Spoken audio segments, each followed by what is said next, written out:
Quería agradeceros la invitación para estar aquí con vosotros hoy. Es una pena que no podamos hacerlo presencialmente por dos razones. Una, porque siempre que voy a vuestra tierra me tratáis muy bien y además sois una reserva de europeísmo en tiempos de zozobra muy importante. Y esto, como sabéis, es siempre buena noticia y nos ayuda cuando vemos que el proyecto europeo está sometido a cuestión, o acosado o cuestionado desde múltiples ámbitos. Como muchos de vosotros sabéis, eh, toda la sociedad civil vasca estuvo desde el principio en el proyecto europeo, en sus orígenes, siempre impulsando ese proyecto desde la Conferencia de La Haya a todo lo que ha venido posteriormente. El federalismo de origen en el País Vasco ha sido muy importante y sobre todo porque ha sido además transversal en el propio País Vasco. Y ya el Lehendakari Aguirre e Indalecio Prieto ya formaban parte del primer movimiento federal en el País Vasco, ¿no? Por lo tanto, yo creo que es muy importante entender que el proyecto europeo también, desde el punto de vista de las instituciones, pero también desde el punto de vista de la sociedad civil, es un proyecto abierto, es un proyecto que permite complementar identidades, no es un proyecto excluyente, en tiempos también donde la soberanía parece la última razón de todo, el preservarla, el cuidarla o incluso el excluir a otros de ella. Realmente el proyecto europeo es un proyecto donde no se cede soberanía, sino que se comparte la soberanía en un proyecto más amplio. Y como sabemos, es un experimento único el proyecto europeo es un experimento único con la escala de gobierno y la autoridad. No va a ser un superestado, no va a construir un Estado-nación, no se va a parecer a nada que hayamos hecho hasta ahora. Y eso tiene una gran desventaja, y es que, como dijo en su momento el presidente de la Comisión, Jacques Delors, la Unión Europea es un objeto político no identificado, es un ovni, ¿no? Es algo que aparece en el horizonte, pero que es muy difícil de describir con las categorías.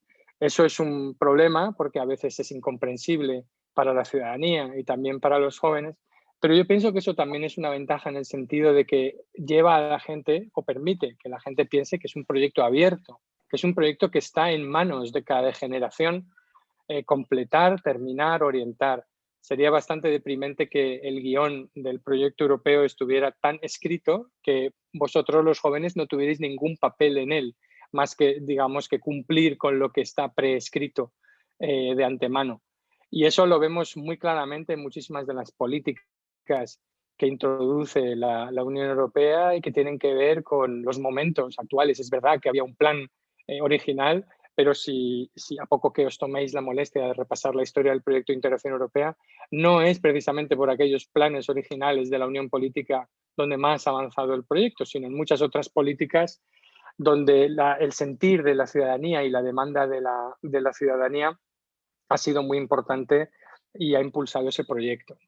Es muy importante además que la juventud esté comprometida con el proyecto europeo porque nos encontramos con esa paradoja de que en muchas ocasiones tenemos que hacer Europa sin europeos. Es decir, no hay europeos en el sentido, digamos, profundo, identitario de la palabra, más que una tradición cultural común que nos une a todos, pero con muchísimas diferencias nacionales y subnacionales también, por supuesto. Y por lo tanto, en la medida en la que hay europeos, son personas que se sienten europeas porque han incorporado en su identidad nacional una identidad adicional o una capa de identidad adicional que es fundamentalmente cívica, que tiene que ver con los beneficios que recibe por ser miembro de esa comunidad política, pero también por las expectativas que tiene de futuro sobre esa comunidad política. Y por lo tanto, el circular libremente, el disfrutar de una moneda común, el disfrutar de derechos adicionales por ser europeo, el poder actuar unidos en el mundo, es algo que hace que la gente se pueda sentir europea. Y por lo tanto, la legitimidad del proyecto europeo no es una legitimidad tanto de origen por ese núcleo duro de identidad, aunque en parte la cultura lo es, sino es una legitimidad de su propio funcionamiento. Si el proyecto europeo no funciona, no será ni gozará de la aceptación. Y para eso necesitamos que funcione. Eso me lleva a que pensemos que podemos estar de enhorabuena. Ayer por la tarde se aprobó el Plan Español de Resiliencia y Transformación, que significará un impulso muy fuerte para la economía española en el momento post-COVID. Y hay que recalcar que la respuesta europea a esta crisis ha sido totalmente diferente de la que vimos en la crisis del 2008. Entonces vimos un resurgir de estereotipos nacionales, norte-sur, católicos, protestantes. Acordaos que las palabras que estaban siempre prácticamente en la prensa internacional sobre España eran la siesta, la fiesta, si el sur se quedaba atrás porque los católicos trabajaban menos o nos jubilábamos antes o éramos, entre comillas, peores, ¿no? O sea, todo ese resurgir de estereotipos y de prejuicios morales sobre el carácter de los pueblos, pues que resurgió en el 2008, seguido de políticas muy duras, disciplinarias. Teníamos casi una unión penitenciaria más que una unión monetaria en aquel momento, ¿no? Y eso generó muchísima desafección desde Grecia a España, a muchos otros países. Muchas fuerzas políticas que apoyaron aquellos programas de reforma han desaparecido. Partidos socialistas en casi muchos países de Europa ya no existen. Otros partidos también se disolvieron por la derecha y dieron paso a partidos de extrema derecha populista. Es decir, el destrozo y el coletazo de aquella crisis fue terrible, no solo en sus propios términos económicos de paro y desempleo, sino de daño al proyecto europeo y a los estados en su sentido más profundo. Ahora estamos en un momento diferente y la Unión Europea ha reaccionado de forma distinta. Es cierto que al principio de la crisis hubo un repunte de egoísmo, lo vimos con las mascarillas, los respiradores, el bloqueo de envíos médicos, pero enseguida se puso en marcha la Unión Europea y con todas las dificultades ha hecho cosas que no pensábamos que pudiera hacer, como un nuevo presupuesto, un fondo europeo. Tendremos impuestos europeos por primera vez para financiar a los países y con una condicionalidad muy ligera y sin ese estigma moral que vimos en el pasado de unos contra otros y esa superioridad de unos contra otros. De todo este programa de recuperación y resiliencia, yo creo que, además de ser en sí mismo una buena noticia, porque por primera vez la Unión Europea se ha planteado no dejar atrás a los más débiles de una crisis, no dejar atrás a los más vulnerables, intentar sostener el empleo, las rentas, etcétera. Yo creo que hay una muy buena noticia para la juventud, y es que las grandes prioridades de ese programa, de esos programas, que fundamentalmente están en la digitalización y la sostenibilidad, son algo que conceden un lugar privilegiado, tanto en términos de liderazgo como de oportunidades de empleo, a todos los jóvenes europeos. Es decir, si hay alguien o si hay algún sector social que va a estar capacitado, que tiene que estar capacitado, que va a tener que liderar esa gran transformación digital y climática, sois vosotros. Eso lo tenemos clarísimo. Y ahí sabemos que en este momento, que en los países que están funcionando bien las cosas, por cada empleo que se destruye en la economía tradicional, tenemos 1,5 empleos que se están creando en los nuevos sectores económicos, incluso en la energía, pero también en la digitalización, ¿no? Y por lo tanto, todo lo que hay en ese programa está dirigido a un horizonte 2030 en el cual vosotros ya no tenéis que esperar a él para tomar el liderazgo, sino hacerlo ya. Y la buena noticia es que estáis en un país donde, al contrario de lo que ocurre en otros países de nuestro entorno, todavía, a pesar de que nos peleemos todo el día por muchísimas cosas, ¿no? Muchas de ellas absurdas, otras pueden ser más fundamentales para algunos, tenemos todavía un gran consenso europeo que alcanza prácticamente a todas las capas de la sociedad y todos los partidos políticos europeos. Y os enseñaré brevemente, y con eso terminaré esta primera intervención, los datos de una macroencuesta que hemos hecho. Voy a minimizar esto para que no veáis. Los datos de una macroencuesta que hemos hecho en un momentito, que saque la diapositiva adecuada. Perdón, que se ha saltado. Aquí. Esta es una macroencuesta que hemos hecho en 12 países de la Unión Europea, con muestras de hasta 3.000 entrevistados en Alemania y Francia y 2.000 en España, donde intentamos hablar cuáles son las lecciones de la pandemia. Como podéis ver, en esta tabla, España es todavía uno de los países que tiene mayor confianza en las instituciones de la Unión Europea como resultado de la gestión durante la pandemia. Si os vais abajo en la tabla vais a ver, por ejemplo, que países que son considerados, porque es verdad que lo son, pero desde el punto de vista de las élites, casi menos desde el punto de vista de la población, Alemania, Países Bajos, Alemania, Francia, Países Bajos y otros, son países donde la confianza en la Unión Europea no es ni mucho menos tan elevada, mientras que en España todavía lo es.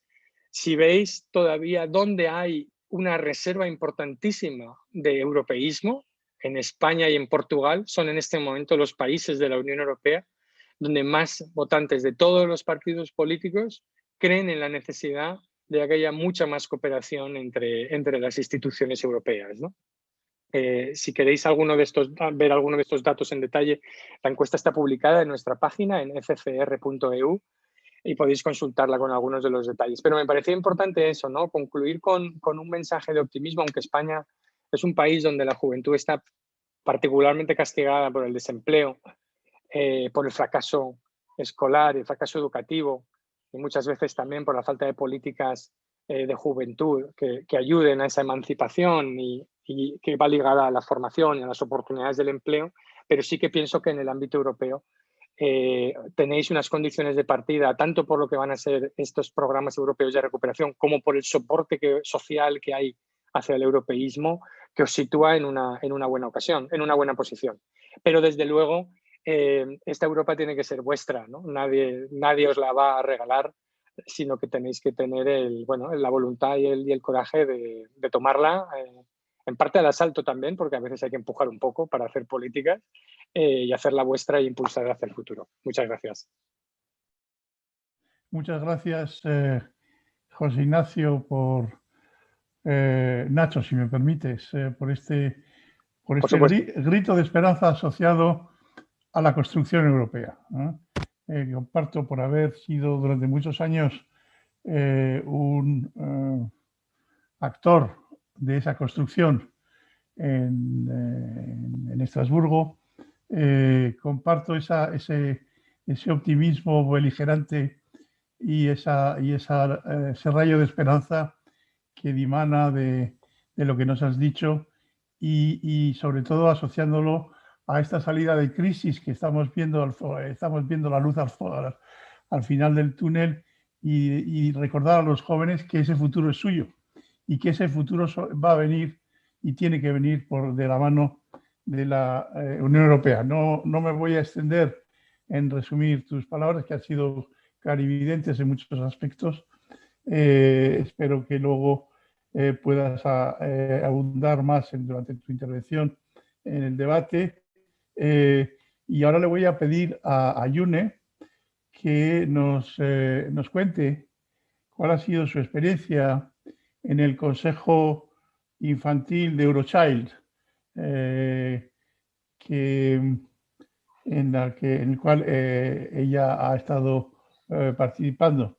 Yune Itxasureaga, tienes la palabra. Ricasco. Bueno, hola, soy Yune Albalá, tengo 18 años y desde los 16 años me he estado interesando por la participación juvenil y pues Eurochild me dio esta oportunidad. ¿Qué es Eurochild? Pues Eurochild es una institución que trabaja es una red que trabaja con varias instituciones alrededor de Europa por y para los niños. Entonces, ahora me gustaría, si es posible, que os pongáis las cámaras para poder hacer un pequeño experimento. Vale. A ver, me gustaría ver si podéis poneros los brazos cruzados. Entonces, ahora intentar poner la mano que tenéis arriba abajo y la que tenéis abajo arriba.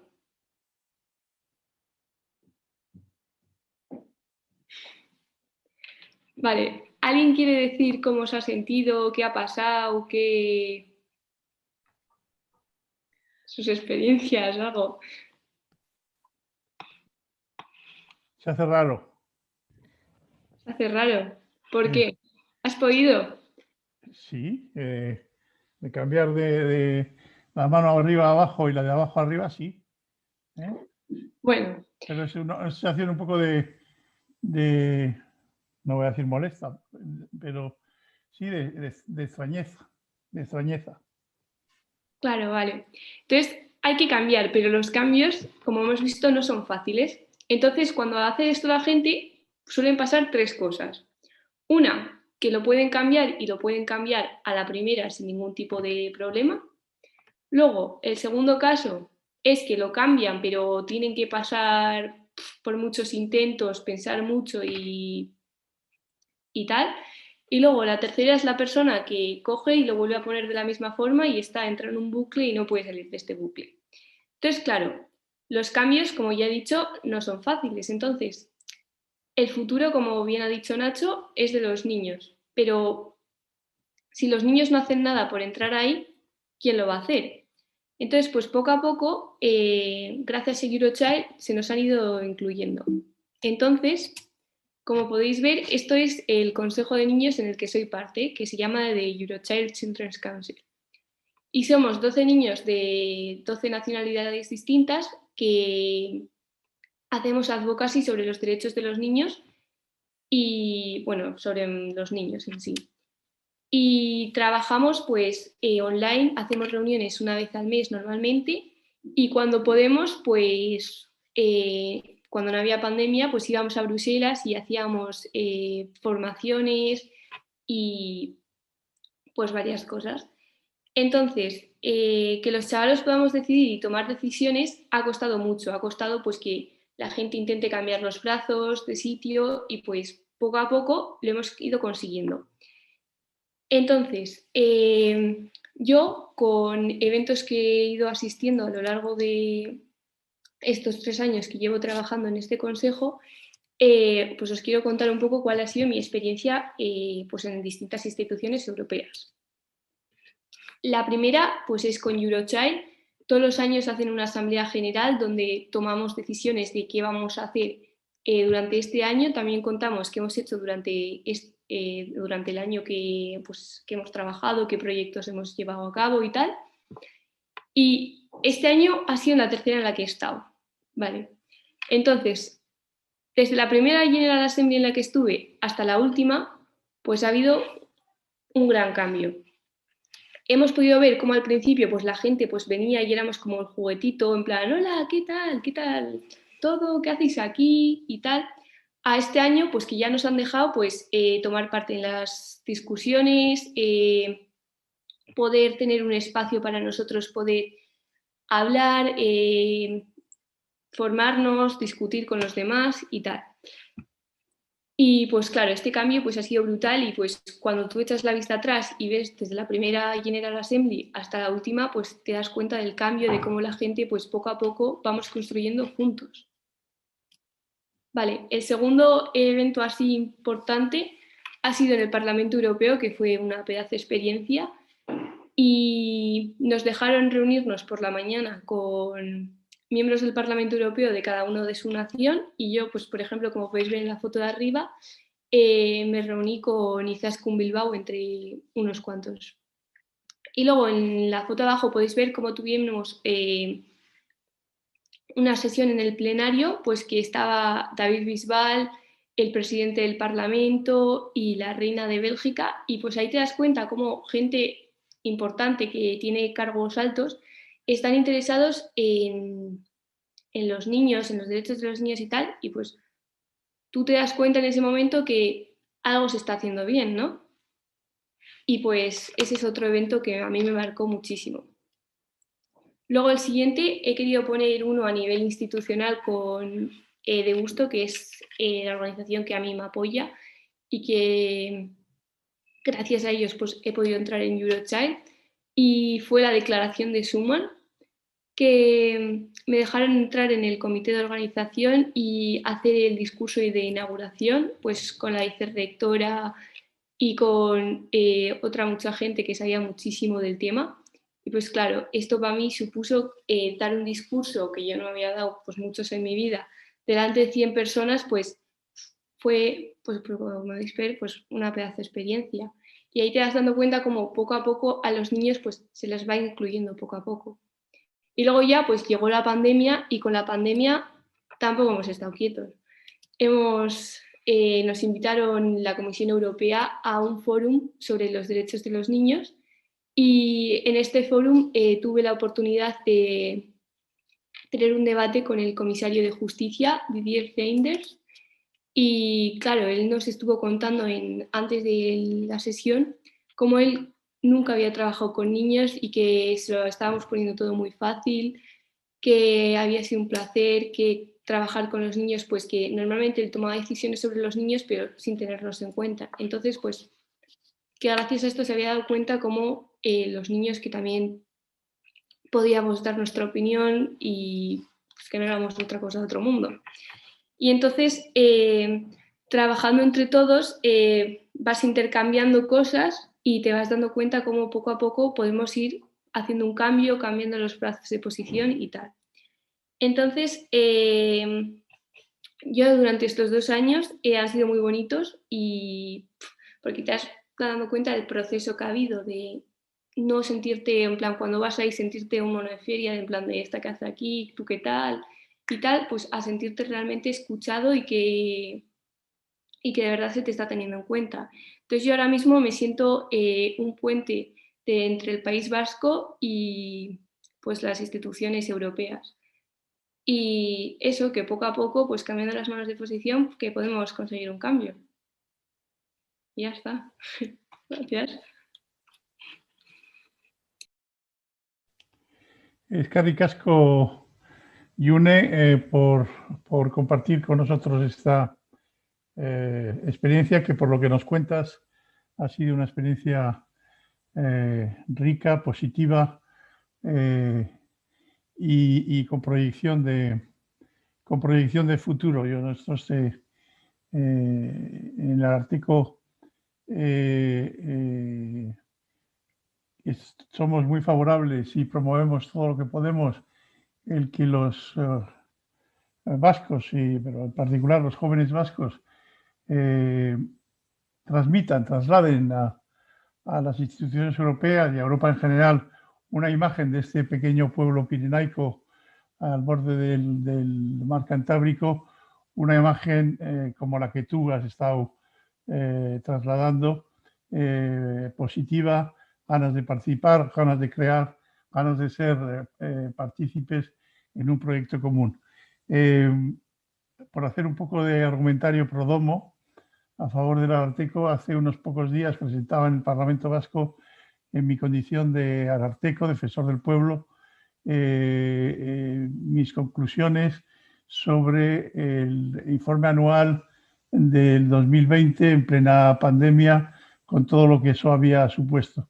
Y una de las críticas más fuertes que hicimos y que fue acogida y retomada por casi todos los grupos políticos fue precisamente que, a pesar de las normas que exigen que los niños, los jóvenes, puedan participar en las decisiones que les afectan, que están en la Convención de Derechos del Niño y en múltiples resoluciones internacionales, pues que las decisiones que se habían tomado en Euskadi muchas veces habían afectado a muchos niños, el cierre de las escuelas, la apertura de las escuelas, las restricciones de los comedores, y todas ellas sin explicarlas y sin oír a esos niños.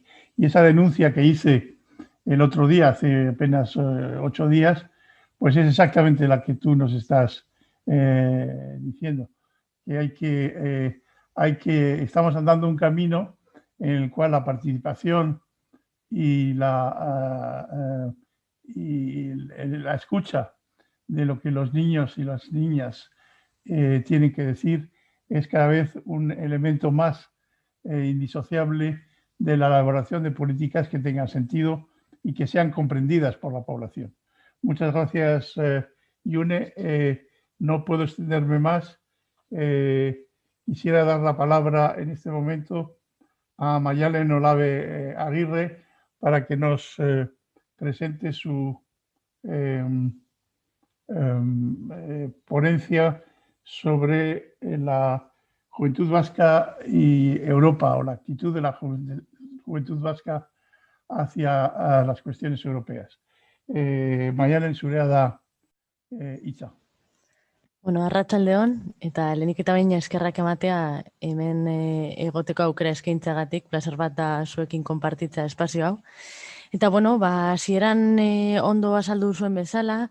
Como os he explicado al principio, soy la presidenta del Consejo de la Juventud de Euskadi y nosotros hacemos un trabajo de puente entre la juventud y las instituciones. Hay 60 organizaciones que forman parte del Consejo de la Juventud, organizaciones y asociaciones. Ponemos sobre la mesa los temas candentes entre la juventud y luego socializamos los resultados a través de diferentes agentes, etcétera. Y esto es lo que nos ha puesto en contacto con Europa. A través del Consejo, pues hemos estado cerca de Europa por este motivo, principalmente.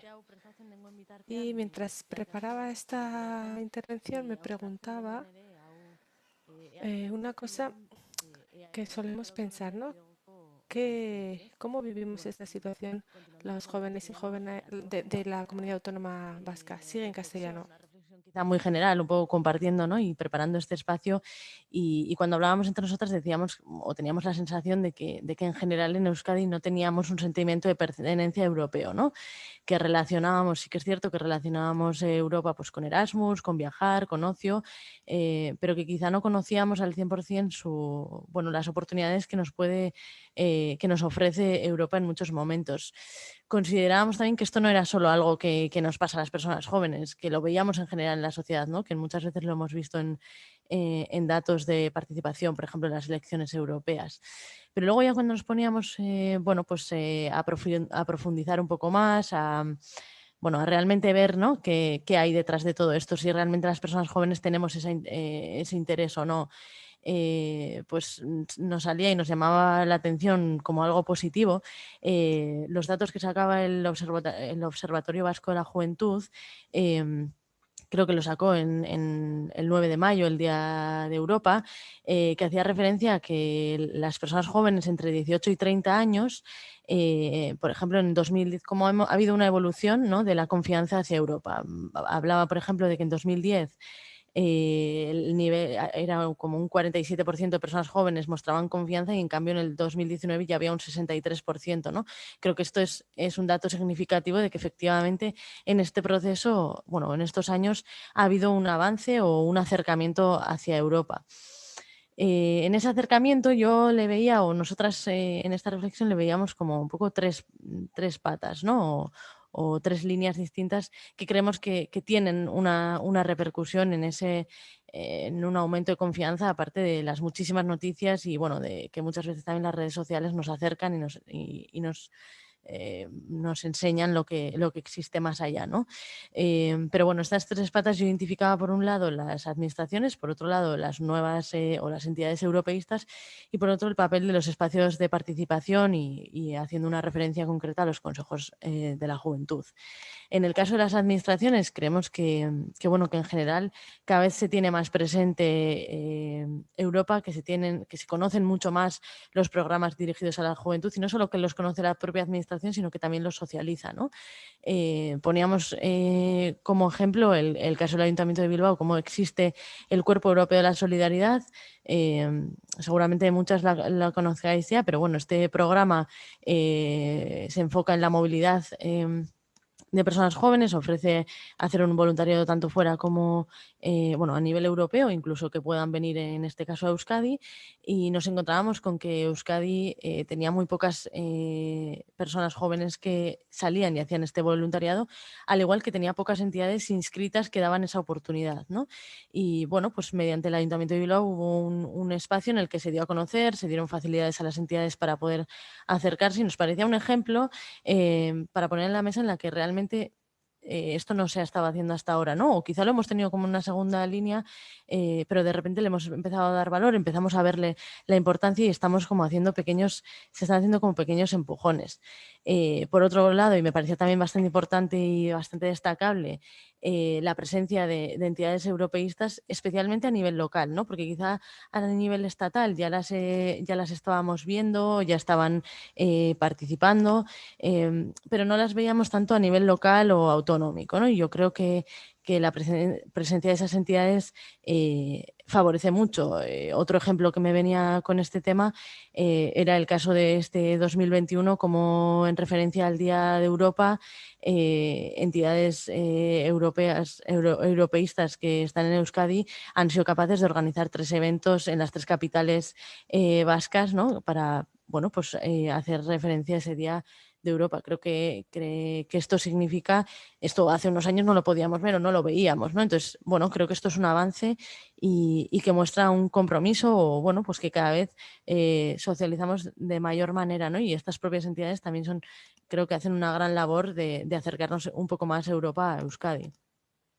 Y por último, como tercera línea, ponía los espacios de participación, en concreto centrado en los consejos de la juventud, porque, bueno, pues nosotras, todos los consejos de la Juventud de España, formamos parte del Consejo de la Juventud de España, del CJE, y bueno, dentro de esta forma de participar que tenemos, quizá a veces es un poco jerárquica, ¿no? Y Europa lo veíamos como un poco lejos, porque siempre teníamos al Consejo de la Juventud de España, quien nos representaba a nivel europeo, quien nos daba esa voz, pero quizá no teníamos como ese acercamiento digamos, una primera línea, ¿no?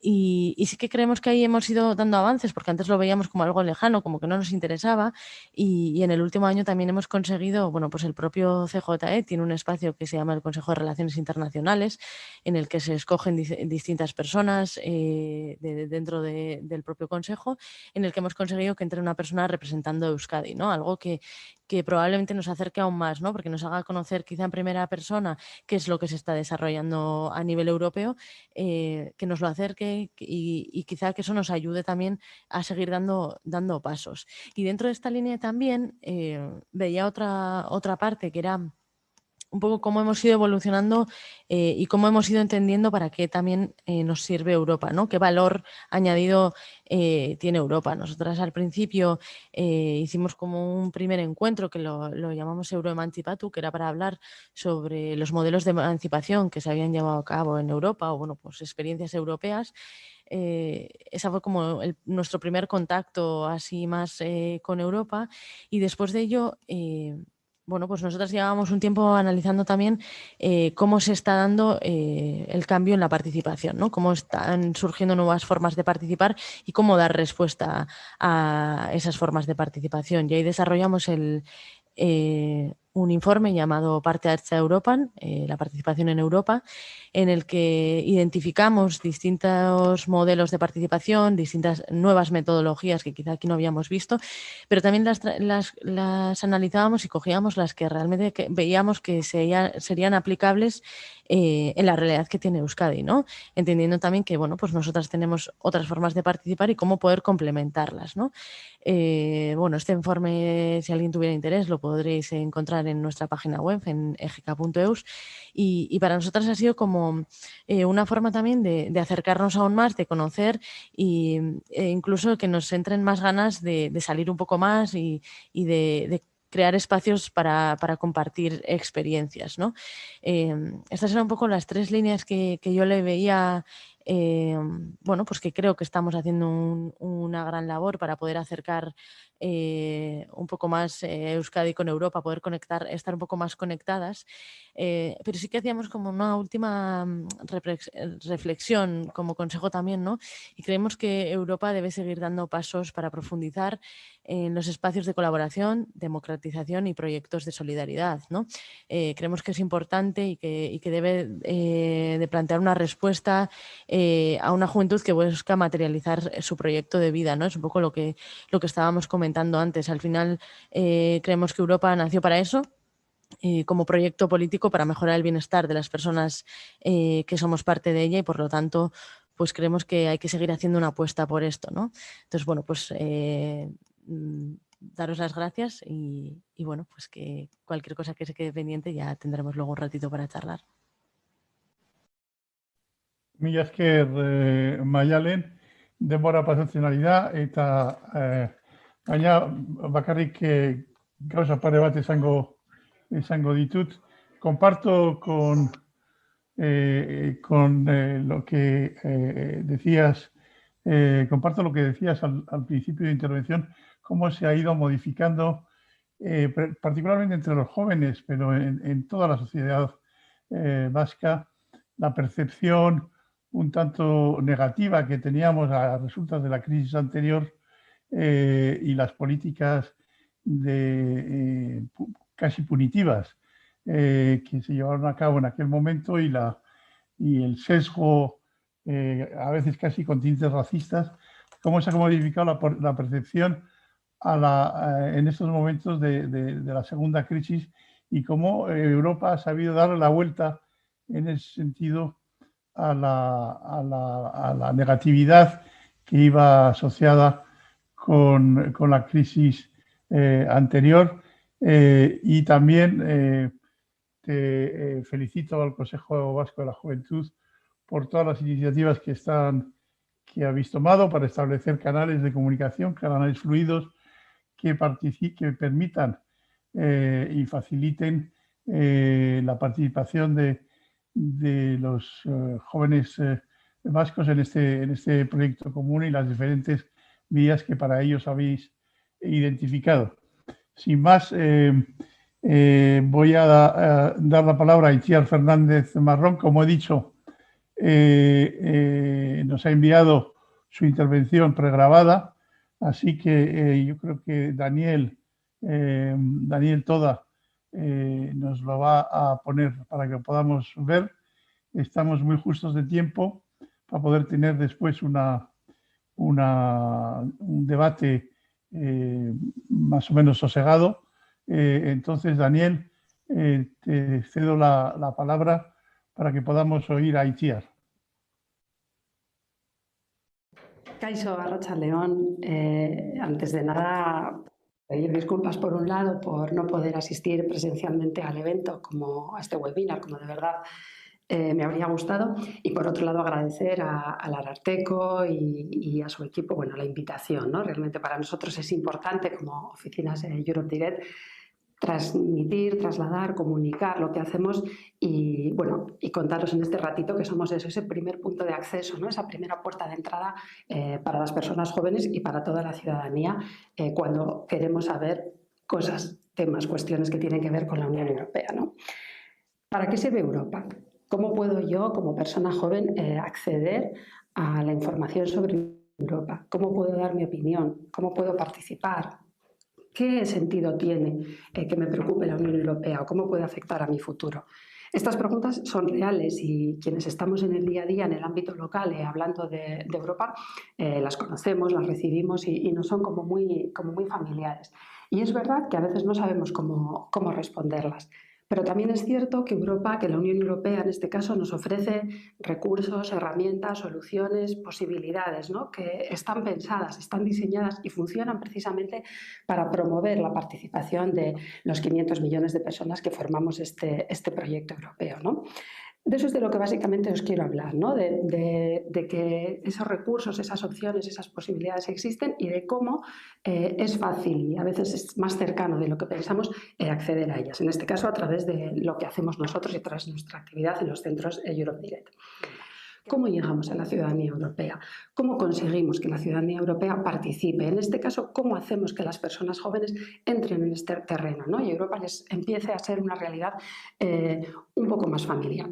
Voy a hacer un repaso, unas pinceladas rápidas por algunos de esos recursos, porque me parece importante, bueno, que al menos nos suenen, dejando claro y vaya por delante que información sobre todas estas cuestiones y otras mucho más detalladas y de una manera mucho más personalizada, la podréis encontrar en nuestro centro Europe Direct, luego os daremos el contacto y en general en toda la red de centros que formamos parte de la Unión Europea. Es decir, que aunque ahora simplemente a modo de sugerencia, digamos, yo mencione algunos recursos porque me parece importante visibilizar, ¿no? Y que veamos en concreto qué ejemplos reales y qué ejemplos ciertos existen de estas oportunidades que la Unión Europea ofrece a las personas jóvenes, las informaciones más detalladas y más personalizadas y con mayor contenido podréis encontrarlas en cuanto nos contactéis y para eso estamos, ¿no? Totalmente a vuestra disposición, a disposición de quienes nos estéis escuchando y de aquellos a quienes conozcáis.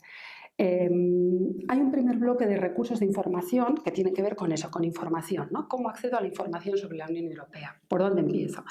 El portal de la Unión Europea, lógicamente, es la puerta de entrada. Suelo decir que el portal europa.eu es, yo creo, si no el más visitado, el segundo o tercero más visitado del planeta, y sin embargo es verdad que cuando entramos ahí en ocasiones, no conociendo la terminología, el ámbito y un poco la semántica, ¿no?, europea, es difícil saber por dónde empezar. Pero bueno, es un recurso que cada vez más se intenta estar ordenado, intenta estar estructurado y que sí que en algunos casos nos ofrece una primera entrada, ¿no?, un primer acceso a la información por bloques temáticos.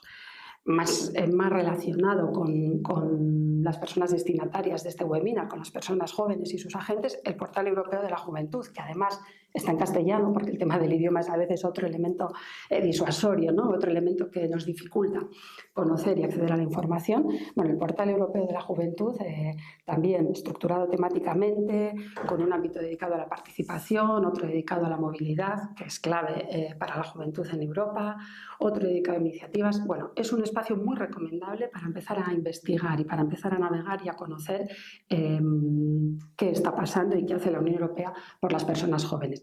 Lógicamente, todos estos portales, y esto es lo que, por nuestras consultas y por el trabajo que hacemos, lo que vemos que más utilizan las personas jóvenes, tienen sus propias redes sociales y también desde ahí os animamos a que estéis presentes en ellas, a que las sigáis, porque es verdad que constantemente hay updates y actualizaciones de información que son interesantes y que al final son las que de una manera más inmediata y más clara, ¿no?, nos van orientando y nos pueden hacer recibir contenidos de interés, ¿vale? Hay un segundo bloque de oportunidades para la juventud en la Unión Europea, que es el segundo porque es el orden, pero que podría perfectamente ser el primero, que tiene que ver con la movilidad europea. La movilidad europea, que las personas jóvenes se muevan por los Estados miembros y por toda Europa, es desde luego, y tiene que ser, no puede ser de otra manera, la gran apuesta, ¿no?, de la Unión por seguir consolidando el proyecto europeo.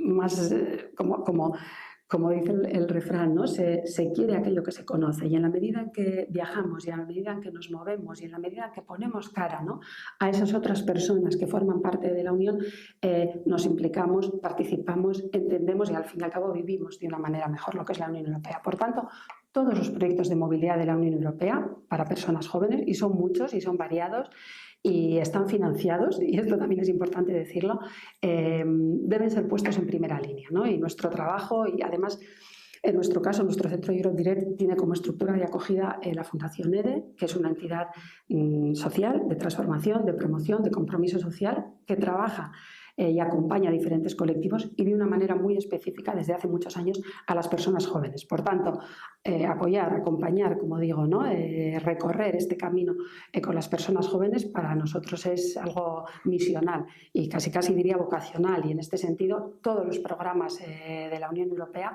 están puestos a disposición a través de nuestro centro para las personas jóvenes, para que los conozcan y para que se informen sobre ellos. Trabajar en Europa, lógicamente, el portal EURES, que es el servicio de empleo de la Unión Europea, bueno, pues es la referencia clave.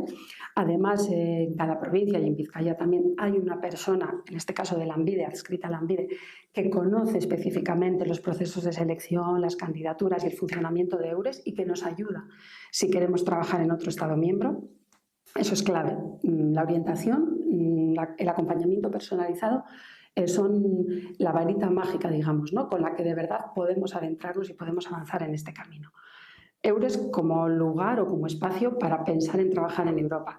Erasmus+, pues qué vamos a decir de un programa que en 2017 cumplió 30 años, que ha beneficiado, y creo que todos los que hemos participado en el programa podemos dar fe y buena cuenta de ello, que ha beneficiado a más de 9 millones de personas en todo este tiempo y que es desde luego el gran programa, no el gran programa, yo diría que es nuclear, ¿no? Que está en el alma y en el centro del propio proyecto europeo. Bueno, Erasmus Plus sigue funcionando y es importante también decir que no solo funciona en su línea o en su iniciativa más conocida, que es la de Erasmus para educación superior y universidad, sino que hay programas Erasmus Plus para grupos de jóvenes, para asociaciones juveniles, para visitas de aprendizaje, para conocer cómo funcionan otras entidades, es decir, que es mucho más amplio para trabajos y para iniciativas y eventos de naturaleza y de tipo deportivo, es decir, que es mucho más amplio de lo que conocemos, que para este nuevo periodo 2021-2027 tiene, como siempre, una inyección presupuestaria y es una inversión clave e importante para la Comisión y también animaos, desde luego, a participar en él y a conocerlo, ¿no? A conocer las oportunidades que nos ofrece. Movilidad para trabajar, movilidad para participar, para estudiar, movilidad para el voluntariado, que esta es otra línea importantísima, interesantísima, sugerente, fácil de conocer y en la que es relativamente fácil participar. El Cuerpo Europeo de Solidaridad. Bajo este nombre se agrupan las iniciativas que tienen que ver con hacer voluntariado en otro Estado miembro. Y luego hay un tercer bloque que yo llamaría de incidencia, de participación, que tiene más que ver con el compromiso político, bueno, con la incidencia, ¿no? Un poco con la visibilidad, cómo las personas jóvenes accedemos a la participación en las instituciones europeas. Hay la iniciativa más significativa y la que me gustaría destacar es la Conferencia sobre el Futuro de Europa, que la Comisión Europea anunció públicamente el mes pasado, coincidiendo con el Día de Europa, el 9 de mayo, y que es esa plataforma, además realmente es una plataforma virtual traducida a los idiomas, y vuelvo a insistir en la importancia del idioma, traducida a los idiomas de los Estados miembros, y es una plataforma que permite la participación, nuestra participación como individuos anónimos, sin necesidad de estar organizados ni estructurados, ni tener una representación o un cargo o un determinado recorrido. A cualquiera nos permite entrar en ella, entrar en esa plataforma y participar y dar nuestra opinión e incluso organizar eventos a nivel local para discutir y para trabajar el futuro de Europa, ¿no? La crisis nos ha enseñado muchas cosas y una de ellas es que hay que repensar el presente y el futuro de Europa, y obviamente eso hay que hacerlo con las personas jóvenes y hay que generar instrumentos, dispositivos, espacios, ¿no? Para que esa participación sea real, sea efectiva y sea fácil. Y la Conferencia sobre el Futuro de Europa es claramente la más importante de todas ellas para los años venideros. O sea que para acabar y para un poco, yo creo, trasladar el mensaje central, ¿no? Lo que me parece importante de esta intervención, os doy dos pinceladas y os cuento brevemente lo que somos los centros Europe Direct. Los centros Europe Direct, 37 en el Estado español, una red de más de 400 en Europa, somos centros avalados, financiados, apoyados por la Comisión Europea, cuya función es precisamente esta de la que os estoy hablando, ¿no? Informar, acercar a la ciudadanía todo lo que tiene que ver con la Unión Europea, resolver sus dudas, sus cuestiones, formar en diferentes soportes, ¿no? Talleres, jornadas, seminarios, iniciativas como esta, formar y visibilizar un poco sobre lo que es la Unión Europea, sobre lo que hace, sobre las oportunidades que nos ofrece y, desde luego, implicar a la ciudadanía en la participación, promover la ciudadanía activa, generar recursos, generar espacios, trasladar, digamos, ¿no? Trasladar posibilidades y opciones para que las personas en la Unión Europea participen, se impliquen y de verdad caminemos hacia esa ciudadanía activa, ¿no? Comprometida, que es necesaria y que es imprescindible para nuestro proyecto europeo. Estamos en Bilbao, en la calle Simón Bolívar 8B, pero lo que os sugiero, ¿no? También porque ahora atendemos con cita previa, dadas las circunstancias y demás, es que entréis en nuestro sitio web, www.europedirectvizcaya.org. Ahí está la conexión también con nuestras redes sociales, nuestro buzón de formulario de contacto para acceder y transmitirnos vuestras preguntas, dudas, sugerencias para concertar una reunión, y desde luego también es un espacio de actualidad y de novedades y de información general sobre la Unión Europea.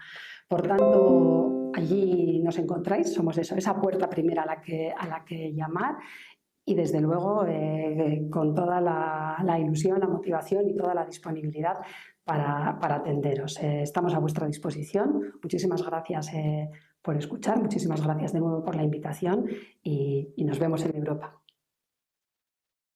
Gracias, Itziar. Gracias al Centro Europe Direct de Vizcaya por hacer que la información y las posibilidades de movilidad y de compartir con otros ciudadanos europeos sean más accesibles para los jóvenes, jóvenes vascos, y la disponibilidad de toda la información que has puesto, que has mencionado y toda la que no te ha dado tiempo a mencionar a la hora de que nuestros jóvenes y niños y niñas puedan ser sujetos activos de la ciudadanía europea y de la construcción europea.